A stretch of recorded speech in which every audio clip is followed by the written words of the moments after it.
আসসালামু আলাইকুম সুপ্রিয় শিক্ষার্থী বন্ধুরা, দেখো আজকে আমি এই ক্লাসের মাধ্যমে ক্রয় সংক্রান্ত যত জাবেদা আছে সব শেষ করে দেব। জাস্ট একটা টেকনিক মাথায় রাখবা যে আমরা সবাই জানি যে ক্রয় হচ্ছে একটা ব্যবসা প্রতিষ্ঠানের জন্য ব্যয়।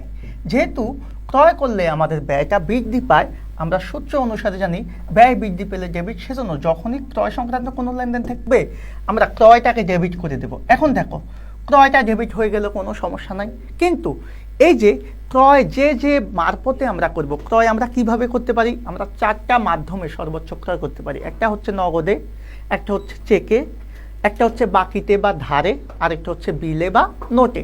এর বাইরে কিন্তু ক্রয় করার কোনো সুযোগ নেই। মানে তুমি একটা পণ্য কেনো অথবা সম্পদ কেনো, যেটাই কেনো না কেন, এই চারটা ভাবে তুমি ক্রয়টা করতে পারো। এখন দেখো, যেহেতু ক্রয়টা বা সম্পদ কিনলেও সেটাকে আমরা ডেবিট করে ফেলবো, পণ্য কিনলে ক্রয়কে আমরা ডেবিট করে ফেলবো। ওকে, তাহলে ক্রয় অথবা সম্পদকে এখানে আমরা ডেবিটে লিখবো। কিন্তু এর বাইরে যে মারফতে আমরা ক্রয়গুলো করেছি সেগুলোকে আমরা জাস্ট ক্রেডিট করে দেবো। ধরে নাও নগদে ক্রয় করেছো, তাহলে যাবে হবে নগদান ক্রেডিট, নগদান ক্রেডিট। যদি তুমি চেকে ক্রয় করো তাহলে ব্যাংক থেকে টাকা চলে যাবে, সেই জন্য তোমার ব্যাংক হিসাব ক্রেডিট। যদি তুমি ধারে কিনো বা বাকিতে কিনো তখন তোমার পাওনাদার বা প্রদেয় বিল কি হবে, পাওনাদার বা প্রদেয় হিসাব কি হবে, ক্রেডিট হবে।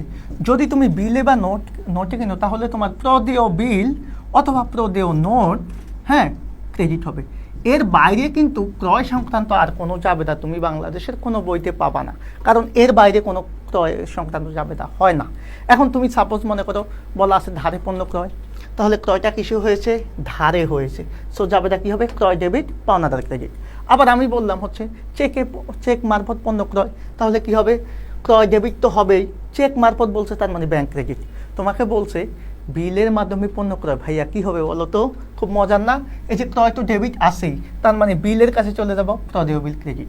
তোমাকে বলেছে যে নোটের মাধ্যমে পণ্য ক্রয়, কি বলবা, ক্রয় ডেবিট, প্রদেয় বিল বা প্রদেয় নোট ক্রেডিট।